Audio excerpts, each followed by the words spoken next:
வணக்கம்.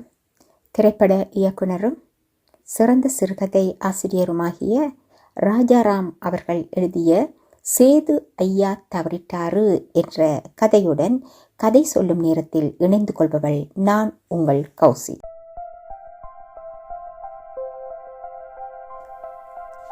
சேது ஐயா தவறிட்டாரு, பெருசா கம்பெனியில் சொல்லிட்டு வா என்று கூறிவிட்டு அப்பா ஃபோனை வைத்து விட்டார்.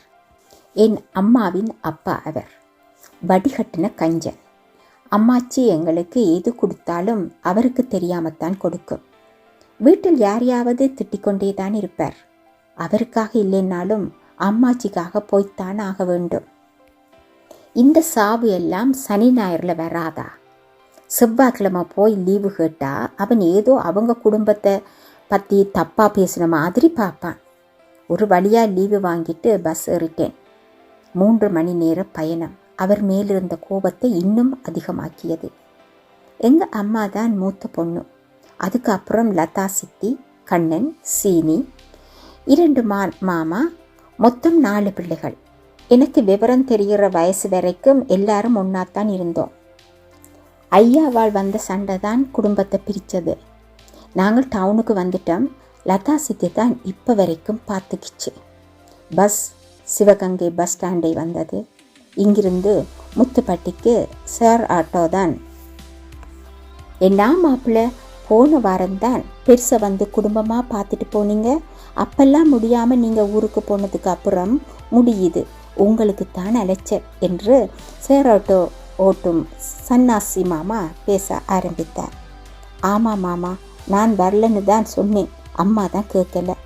அப்படி சொல்லாதீங்க மாப்பிள்ள, ஊர்லேயே பெரிய சாவு.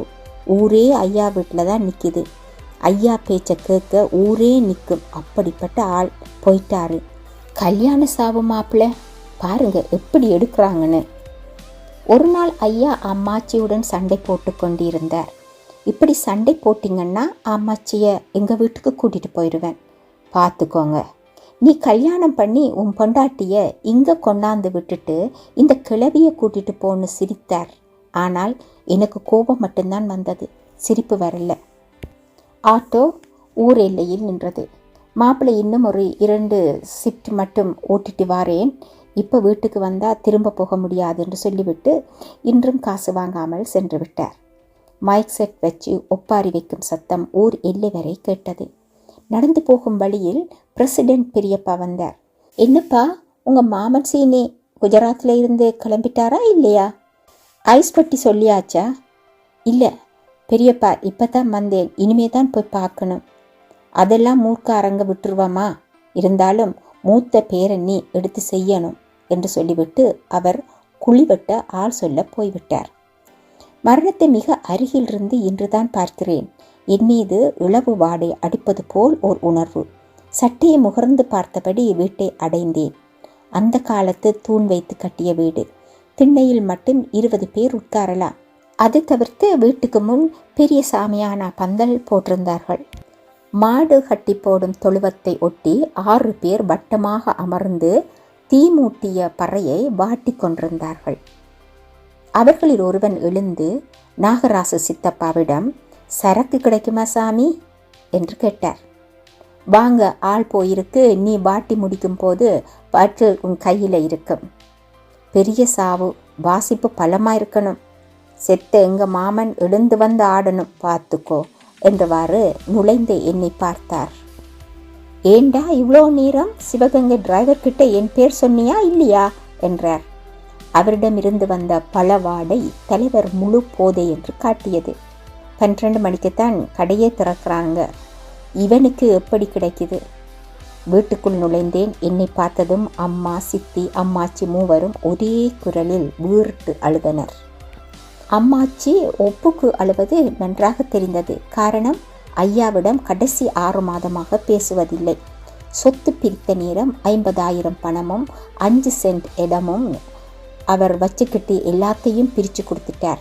எப்படியும் கடைசி காலத்தில் அதை நம்ம பேருக்கு கொடுப்பாருன்னு இருந்துச்சு அம்மாச்சி. ஆனால் அவர் மாடு முட்டி படுத்த படுக்கையானது அப்புறம் கூட அதை பற்றி பேசலை. 4 மாதம் பீமூத்திரம் அள்ளி கொட்டிச்சு. அப்பையும் வாயை திறக்கலை. அப்புறம் போஸ்ட்மேன் மாதிரி தான் ஐயா அந்த நிலத்தையும் விற்று காசாக்கி யாருக்கோ கொடுத்துட்டாருன்னு சொல்லி குண்டை தொட்டி போட்டுச்சு. அதுக்கப்புறம் யாரும் சரியாக கவனிக்காமல் இப்போ போய் சேர்த்துட்டாரு. அவர் இன்னொரு குடும்பம் வச்சிருக்காருன்னு அம்மாச்சி சொல்லி நாங்கள் தேடி திரிஞ்சது தனி கதை. அவர் எப்பொழுதும் உட்காரும் மர நாட்காலியில் கிடத்தப்பட்டிருந்தார். வாயில் வெத்தில பாக்கு வச்சு நாடி கட்டப்பட்டிருந்தார். கடமைக்கு என்று சாமி கும்பிட்டு முற்றம் தாண்டி அடுப்படிக்கு முன்னிருக்கும் ஜன்னலருகே நின்றேன். 35-40 வயது மதிக்கத்தக்க 3 பெண்கள் கரகாட்டம் ஆடுவதற்கான உடையை மாற்றிக்கொண்டிருந்தனர். அந்த சிறிய உடையில் அவர்களின் பெரிய உடம்பு பிதுங்கி வழிந்தது. பின்புறம் இன்னும் மோசம். ஆட தயாரானார்கள். சேது ஐயா அவர்களின் பின்புறத்தை பார்ப்பது போன்ற பிரம்மை எனக்கு. ஐயா படிக்கணக்காக கொடுக்காம மடி நிறைய கொடுத்த மகராசன் 3 பேரில் கனத்த பெண் பாட ஆரம்பித்தாள். அவர்களில் கன்ன ரோஸ் பவுடர் அவர்களின் நிறத்துக்கு எடுக்கவில்லை. ஆனால் அங்கிருந்த ஆம்பளை அத்தனை பேர் கண்களும் அவர்களின் அங்க அசைவுகளின் மேல்தான் இருந்தது. அந்த ரோஸ் பவுடர் மேல் இல்லை. மண்ணுலக அளந்த ராசா இப்ப விண்ணுலகம் அளக்க போனீரோ பாடல் தொடர்ந்தது. அவர்களின் ஆட்டம் ஒருவருக்கொருவர் மாறுபட்டது. நடுவில் கப்படிக்கும் நபரும் சேர்ந்து கொண்டு ஆடினார். மாமா, நீங்க போன பாத பூ பூக்கும், நின்ன மரம் காய் காய்க்கும். 3வது பெண் ஆரம்பித்தாள். சீனி மாமா குஜராத்திலிருந்து குடும்பமாய் வந்து இறங்கினார். அங்கு ஹோட்டல் வைத்து நடத்துகிறார். மீண்டும் வீடு அழத் தொடங்கியது. படுக்கையில் கிடந்த உடம்பு தாங்காதுப்பா, சீக்கிரம் ஆகிற வேலையை பாருங்க என்றார் ஊர் பெரியவர். மாசானம் ஊரில் முடித்திருத்தும் சோனே வந்து ஐயாவுக்கு சவரம் செய்தார். டேய், பிளட் மாத்தினியாடா என்று எப்பவும் கனைக்கும் ஐயாவின் குரல் அன்று எழவில்லை. குளிப்பாட்ட ஐயாவின் உடல் வெளியே கொண்டு வரப்பட்டு கட்டிலில் கிடத்தப்பட்டது. பேரன் பேத்தி மகன் என்று எல்லோரும் எண்ணெய் வைத்து குளிப்பாட்டி மீண்டும் உட்கார வைக்கப்பட்டார். வாய்க்கரிசி போட எல்லாரையும் அழைத்தனர். எனக்கு மனம் இல்லாமல் நின்றேன். அம்மாச்சியும் அம்மாவும் முறைக்க வாய்க்கரிசி போட்டேன். பெண்கள் எல்லாம் திருமுனை வரை நீர்மாலை கொண்டு வந்து உடைத்தனர். இருந்த அத்தனை ஆண்களும் இடுகாடு நோக்கி நடந்தோம். பூவால் அலங்கரிக்கப்பட்ட பல்லாக்கு, வான வேடிக்கை, கரகாட்டம், தாரை தப்பட்டை என சேது ஐயாவும் எங்களுடன் வந்தார். ஐயாவை புதைத்துவிட்டு பெரிய வேட்டி விரித்து இடுகாட்டிலேயே 2 மாமாவும் ஊர் பெரியவர்களும் அமர்ந்தார்கள். பாடை கட்டியவர்கள் முதல் குழி தோண்டியவர்கள் வரை அத்தனை பேர்களும் ஊர் பஞ்சாயத்து முடிவு செய்து பணம்தான் தர வேண்டும் என்றார்கள். ஏனென்றால் இருப்பவர்கள் அதிகமாய் கொடுத்து பழகிவிட்டால் இல்லாதவர்கள் என்ன செய்வார்கள் என பதில் சொன்னார்கள்.